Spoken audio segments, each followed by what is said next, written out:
Good morning, everyone, and welcome back to Sew Granny Sew. We are on our week number 4 of our Tula Pink Bake Making series. And we have brought in a simplicity pattern for this one. I thought a little duffel bag would be in order. And for our supplies, I pulled in the macaw fabric by Tula Pink.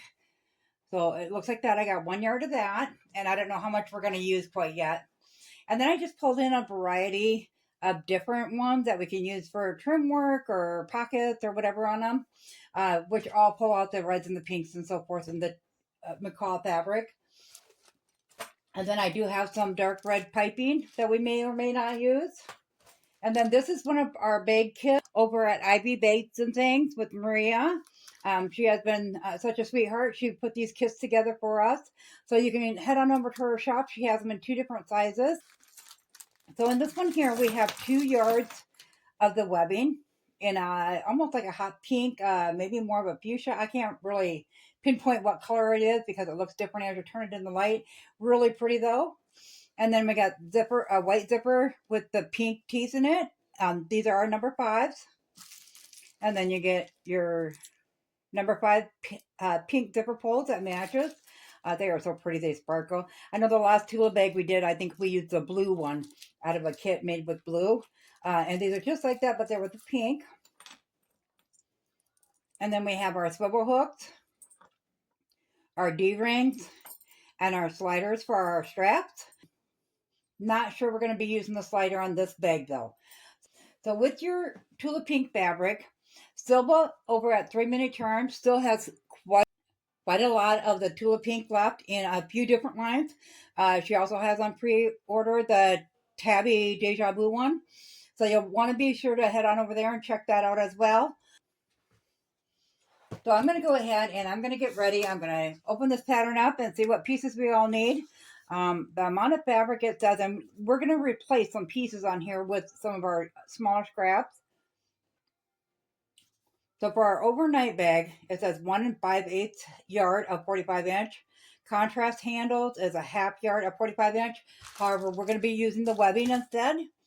Muslin, I'm pretty sure that they probably use that as a lining. And we'll probably just use another kind of fabric for lining. And then, of course, your polyester batting, which we'll be using once again our heat and bond medium weight or the fusible fleece and jute webbing. So it's all in the pattern there. If you want to check out that pattern, it's number 2274 from Simplicity, Studio Sherry. So go ahead and check that out, and I will get the pattern out and get all these fabrics cut out to what we need, and I will explain which ones I cut out of what when we return. Back, I have all the pieces cut out. So different pieces have you cut a different number of things, of course, like any pattern. So your number 5, of course, is just 2. Your number 2 is just a couple. But your number 3, 4, and 5, well, let me see, 3, 4, I think it's 1, 3, and 4. So you're going to cut out a backing, which they said to use muslin. I'm just using a white cotton. That's what I had. And they said to use polyester batting, but I'm going to go ahead and use my fusible fleece on that. I like using that way better than I do polyester. And because of that, we won't have, as you can see, they got these stitching lines. And that's just to quilt it in. It's both on the main body and then on the ends of the bag. And by the time we put the pockets on, you won't need no quilting anyways, especially with the fusible fleece. So I got all the pieces cut out, as I said. However, because I was working with 1 yard of this fabric, I ran short, as you can see. So I went ahead and I went up a 1/4 inch and I cut out some extra pieces, and I did that with the white as well for the backing that's underneath. With the batting, it's no big deal. It's a great opportunity to use up your little scraps to fill that in. You do want your batting, of course, a 1/4 inch shorter all the way around on all the sides. That makes it so it's not stuck in the seam allowance when you do that. So all we're going to do is I'm going to take some of these pins out here. I'm just going to carefully pull this up and pin the pieces together and sew them. But I'm going to keep this attached so we can make any marks that we need to on the fabric without confusing ourselves. So the batting is not attached, as you can see. So we're going to leave that out when I go to sew it. But I'm going to start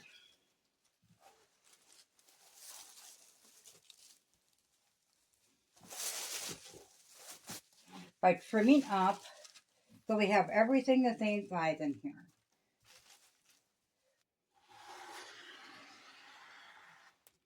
That way we know we're working with a nice even edge on that. And then, of course, we'll lay these out, get them all lined up, and we'll give that a nice even edge as well, making sure, as you can see, we got plenty of room for a seam there. We got a good 1/2 to 3/4 inch. So I'm going to go ahead and get this trimmed up, and then we'll just put the right size together.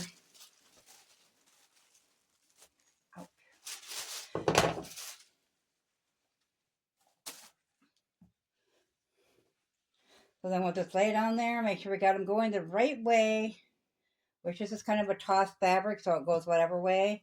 And you may see the seam on your bag. It all depends on how you want to do yours. If it falls in the right spot, you could always put piping on that joint to that seam. We're just going to take a 1/4 inch seam, and of course we'll iron that open when we're done. And then we'll do this side, and then we'll do the white as well. So I'm going to go ahead and get all these pieces put together, get them ironed flat, and we'll come back and we'll start marking any markings that we need off that pattern. So I have all the pieces sewn together here and ironed flat. And I was going to go ahead and mark these spots out. So I think the first thing we're going to do is go ahead and put the batting in between the 2 layers, and then we'll mark it out. So I'm going to go ahead and get all these pins out of here, and then I'll meet you back here. Okay, so we have all the pins out now. And we need to do this to this piece, which is number 1, and then we also need to do it to the ends, which are number 3. So we're just going to go ahead and take this and open this up. And we want the right sides facing out, so we want the wrong sides together. But we are going to put the batting in between. In the instructions, it said to use the polyester batting. We're not going to be using the polyester. We're going to be using the feasible fleece. So we're just going to find the center of that.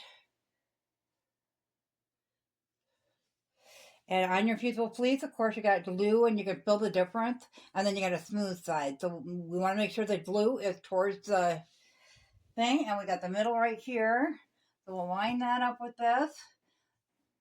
And do remember, we want that to be a 1/4 inch in from the side or thereabouts. We just don't want it to go out on the side because we don't want it in that seam if at all possible.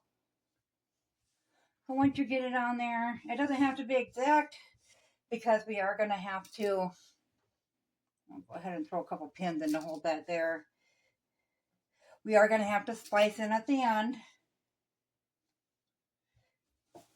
Okay, so then we'll pull it up so you can see right here, we're going to have to put another piece in here. So I do have some scrap pieces over here, and this is a good opportunity to use up all your scraps. You can just take whatever fits in there, you know, like this, and then we can just trim off the pieces that don't work for it. And then when we iron this on, and it will give you instructions on yours, whatever you're going to do. We're just going to flip it over to this side when we get to the ironing board, lay these on the ironing board, and then we're going to press our iron onto this and hold it there for 6 seconds. We're not going to iron it. We're just going to press it and hold it and move around to make sure that it all gets adhered. So I'm going to go ahead and get this one done. And then we also have number 3, which is the ends of the bag. We're going to go ahead and get that done as well. We have all of our batting on our 3 pieces. So these are the ends of the bag, both of those. And then this is our main part of our bag. And then this is our white. That will be the lining for this main part here. And then we have the 2 pieces of white that'll be lining those. And the directions next say to put these wrong sides facing each other like this, and go ahead and quilt that in. As I said, I'm not going to quilt it in, but I am going to get these ironed up, and I'm going to line these up, and I'm just going to stitch. It says you can zigzag around the edge. I'm just going to stitch it so it holds it together a little bit, because once we put it on our pockets and then attach our ends and everything, there's nothing on here that's going to be more than 10 inches without quilting, and that's all you need with this batting. So I'm going to go ahead and get this together and get these 2 done the same way as well, and then we're going to go ahead and work on that pocket. So we have our ends and our big piece, the main body of it, all stitched around the outside seam or edges here. And then I trimmed up the bit of white because that'll give a nice clean edge on them. So now we're going to work on our front pocket for the bag. So I don't know if you can see that, but you can see this pocket here. Now on the pattern itself, it says to only cut one. I want to put a pocket on both sides of the bag, so I went ahead and cut two. These are just like the last bag we did where I designed the pattern. They have the same pocket on the front. So all you're going to do is you're going to take your pieces, you're going to fold those in half, and you're going to iron those down, and then you're just going to stitch on the outside edges of it. So we're going to go ahead and get that part done. And then we're going to bring the big piece back and we're going to get it all marked out where we're going to put these and then our straps. Our straps, we will be using, as I said, the webbing. So we have our piece here, our main body of the whole bag. All stitched in along the edges. The backing is on, the batting is inside. Now we need to mark our spot for our straps and our pockets. So we're just going to line this back up with the sides and of course our notches here. Okay. And as you can see, here is where our straps, if we were to make the homemade straps, which we're going to use webbing, so we won't need the big placement like they have here. We won't need that wide of a place. We're just going to have a small one, but our pocket, to line that up, we're going to mark right at our circles of where the pocket is going to go. Oh, let me get that lined up a little better here so we got that marked right. And then this side as well.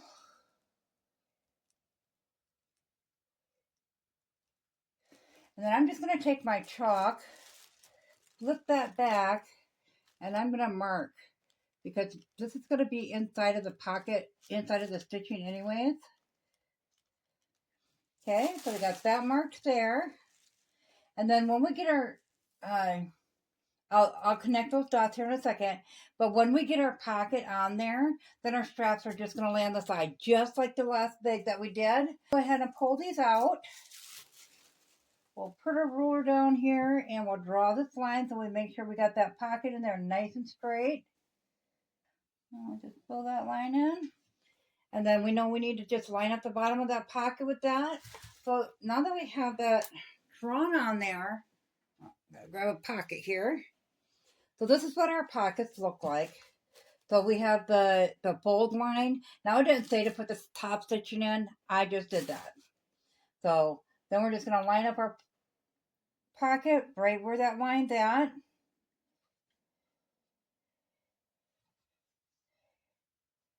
So here's our line. And I'm trying to make sure I'm evenly spaced on each side. I'm going to pull that up so it's even with the line. Then we'll go ahead and we'll pin that into place.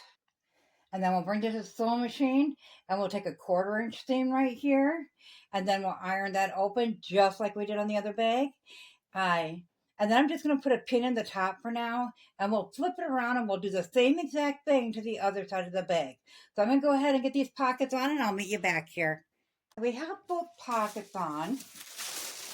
And we just have that bottom stitch in and fold it over. And then have the top, I just put the pins in to hold it. Now you'll see these 2 pins here. And what we want to do is we want to mark this top stitch line on there. Because when we put the handle on, we're only gonna stitch it so far. And then that way just hold, handle is above the top of the bag. So what we need to do now is we need to find, I have 2 yards here, and it's said to have 62 inches of both, and I couldn't imagine how long that handle would be. But I'm going to go ahead and get this straightened out first. And then I'm going to mark the center of this. So we can make sure that we're perfectly lined up at the bottom. So the bottom of the bag is what sits on the seam of this. So I'm just going to stick a pin through there where that middle is. So as you can see, we're just going to line this up just like we did to come out with the last markings. And I just pulled this back and I marked right where I needed it. You could just put a pin in it, just like we did for the pocket as well. But I am going to also mark this bottom because this is where we're going to want them seams to meet up at. So now that we got the pocket on and this part here marked, we're going to flip this around and we're going to do the same to the other end. We can go ahead and fold that up and get that put away so it's not in our way anymore.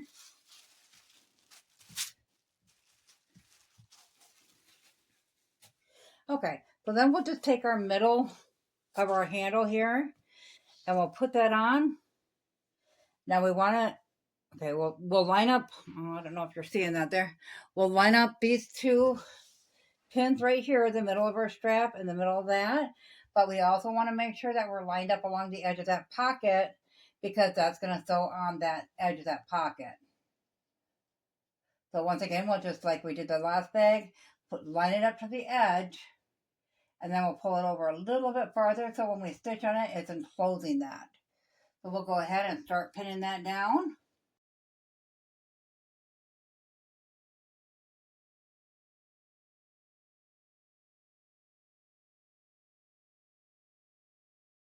And then we'll just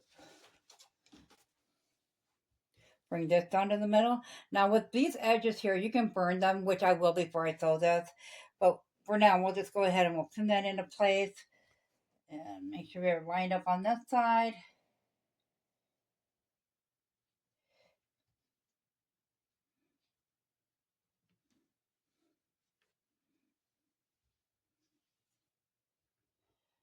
And when you're putting the straps on, you do want to be sure that your handle's not twisted.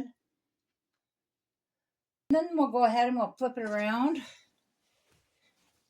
And we'll do the same on this side. We'll just bring that up, make that handle, bring that back down. And then when you're going to stitch on both sides of this all the way up and then across both there. And over here, you're going to put a zigzag stitch where them meet up so they don't fall apart and it holds a little bit better. So I'm going to leave the video with that for today. I will have the second part for you tomorrow. We still have to do the pockets on the ends of the bags. And we also have the zipper and the zipper tab here before we get it all put together. So I hope you guys like the video. And be sure to tune in tomorrow so we can get the second half out to you. As always, guys, if you found this video useful, go ahead and give a big thumbs up. It really helps our channel grow. If you haven't subscribed yet, go ahead and hit that subscribe button because we'd love to have you here at Sew Granny Sew. Thanks all. Have a good day. Bye.